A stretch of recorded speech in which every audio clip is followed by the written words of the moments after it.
اگر کسی دوست نے ہمارا یہ چینل ابھی تک سبسکرائب نہیں کیا ہے تو جلدی سے سبسکرائب کریں، لائک اور شیئر بھی کریں۔ میں عاصم صاحب کے کمرے میں تھی اور میں اور عاصم صاحب ایسی حالت میں تھے کہ کوئی بھی دیکھتا تو معلوم ہو جاتا کہ ہم کیا کر رہے ہیں۔ مجھے تو بس فکر تھی تو وہ بھی بس انور صاحب کی، باقی عاصم صاحب ایک مشین کی طرح میرے اندر اپنا موٹو پھیرتے تھے اور میرا تو سارا اندر ہی ایک بار میں ہلا کر رکھ دیتے تھے۔ عاصم صاحب فری ہو کر مجھ سے ایک طرف ہو کر لیٹ گئے تھے اور میں بے لباسی کی حالت میں ویسے ہی لیٹی رہی۔ میرا جسم درد سے چور چور تھا۔ میں نے کوئی بھی مشقت نہیں کی تھی مگر پھر بھی تھکان سے میرا برا حال تھا۔ اور پھر ایک دم سے عاصم صاحب نے کہنا شروع کیا، دیکھنا کہ زندگی میں ہم کیا کیا کر جائیں گے، ہم عشق کی ہر ایک حد سے گزر جائیں گے، پوری دنیا کو ہوگی خبر ہماری، ایک تیرے سوا، ایک عمر گزاریں گے تیرے بن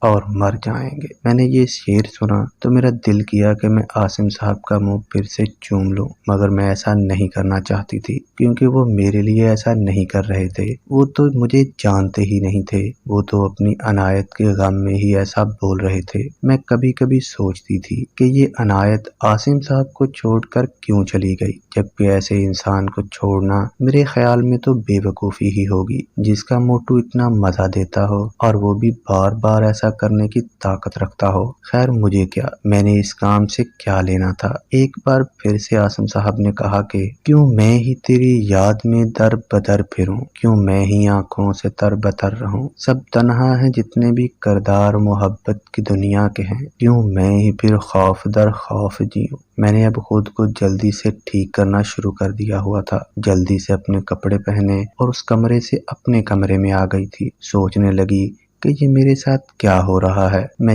جتنا بھی عاصم صاحب سے بچنا چاہتی ہوں میں اتنا ہی ان کے قریب چلی جاتی ہوں اور وہ بھی مجھے نہیں چھوڑتے ہیں، وہ میرے ساتھ ایسا کرنے کا کوئی بھی موقع نہیں جانے دیتے ہیں۔ میں تو انور صاحب کی وجہ سے ان کو برداشت کر رہی تھی، اس گھر میں رہ رہی تھی، مگر اب میرا دل کرتا تھا کہ میں اس کام سے جان چھڑوا ہی لوں، کیونکہ اگر عاصم صاحب ہی میرے ساتھ ایسا کرتے رہیں گے تو میں پھر انور صاحب کے سامنے کیسے جاؤں گی، کیونکہ جب میں انور صاحب کے پاس جاؤں گی تو وہ بھی تو میرے ساتھ ایسا ہی کریں گے، اور جب وہ میرے ساتھ ایسا کریں گے تو انہیں معلوم ہو جائے گا کہ میں نے کسی اور کے ساتھ ایسا کیا ہوا ہے، اور پھر مرد سب کچھ ہی معاف کر سکتا ہے مگر اپنے ساتھ ہونے والی ایسی بے وفائی برداشت نہیں کرتا ہے۔ اور انور صاحب جتنے بھی شفیق ہیں مگر ہیں تو وہ مرد ہی نا، جب انہیں معلوم ہوگا کہ میں نے ایسے کسی اور کے ساتھ ایسا کیا ہوا ہے اور ایسا کسی اور کے ساتھ کر کے میں اب انور صاحب سے محبت کے دعوے کر رہی ہوں، تو یہ کیسی محبت ہے جو کسی سے بھی ایسا کر لیا اور پھر اپنے من پسند مرد سے بول دیا کہ میں تمہاری ہوں۔ خیر میں نے اب سے سوچ لیا ہوا تھا کہ جو ہوا سو ہوا،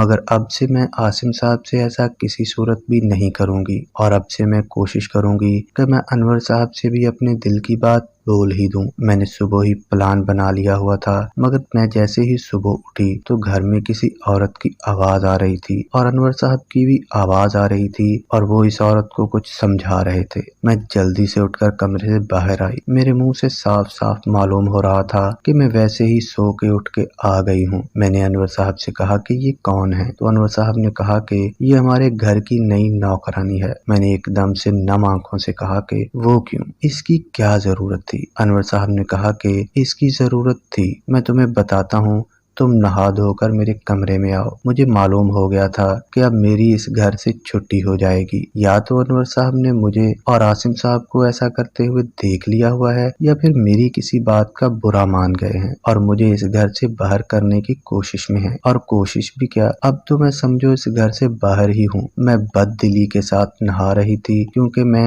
اس گھر سے نہیں جانا چاہتی تھی۔ میں نے پھر بھی نہا کر انور صاحب کے کمرے کا رخ کیا۔ جب میں انور صاحب کے کمرے میں آئی تو میں نے کہا کہ صاحب جی میں آ گئی ہوں۔ انور صاحب نے کہا کہ دیکھو وہ ایک بے سہارا اور لاچار عورت ہے، اس کو میں اس گھر میں لے آیا ہوں، وہ تمہارے ساتھ گھر کے کاموں میں مدد کرے گی اور گھر کے کام اس سے کروا لیا کرنا اور خود بھائی عاصم کا خیال کرنا، وہ نئی ہے اس گھر میں، اسے کچھ بھی معلوم نہیں ہوگا۔ میں نے دل میں سوچا